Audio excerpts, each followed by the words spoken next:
Hey everyone, so I realized that I did a DXA video in February timeframe and I never did a follow-up. So I actually do keep a file with all of my DXA scan printouts, and then I have a spreadsheet with all of my results, and I thought it would be pretty interesting to share, and so I'll get right into it.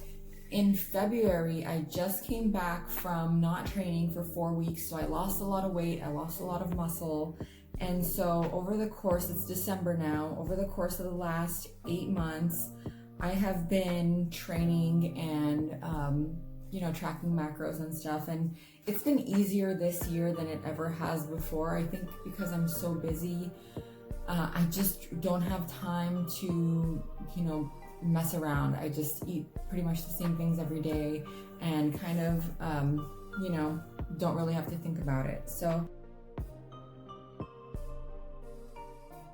what I want to talk about are my DXA results. And the last time I did DXA, I also did BOD-POD, and surprisingly, the results were incredibly different, like 5% different, which you don't typically see with those two types of body fat tests. Usually they say it's pretty accurate. So from this point forward, I'm gonna try to do both tests just to see if I consistently get like this wide range of results. I went from 35.3% body fat in February 1st, to 29.4% body fat. And I think my goal at first was to get under 32%. And I know in April, it says here, I got down to about 31.1. So there we go, 31.1 by April. I started out with a body weight of 159.2. For tissue weight, they take your total mass and they subtract your bone mass and they get your tissue weight. So my total tissue weight, I lost about 3 pounds of tissue, which is interesting because my bone mineral content went up by 0.2, and that's the most it has ever been.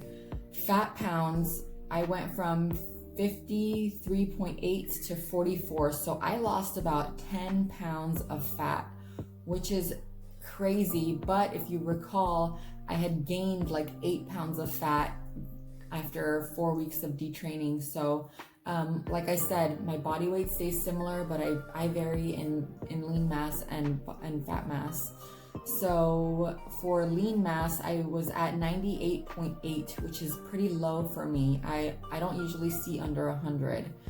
And then October, I went up to 105.7. For your fat-free mass, it's your lean mass plus your bone mineral content. So that's 105.4. It went up to 112.5. So I gained 7 pounds of fat-free mass roughly. So I think for the BOD-POD, they calculate your lean mass based on the total fat-free mass. So meaning they calculate your body fat, including your bone mineral content. So that's why it might look for me a lot like I'm a lot leaner using the BOD-POD, because they don't take into consideration that I have a high bone mineral content. Whereas with DXA, it calculates your true fat percent. So it takes away your lean or your bone mineral from that calculation. So with all that said, my tracking and training has not been the best because of holiday travels and stuff, but I will be doing another DXA scan in early 2020, and we're doing another transformation contest. If you want to participate in our transformation contest this year, we're selling tickets through Ticket Leap. I'll link it below. Get your tickets before they're sold out. Here are a few of our winners from before. This was our 2019 winner. Next is our 2018 winner. And then we have our 2017 winner. We have $500 this year in coaching and prizes. So in the past, we've given out things like customized Yeti cups, customized gym bags, leggings, shirts, so apparel.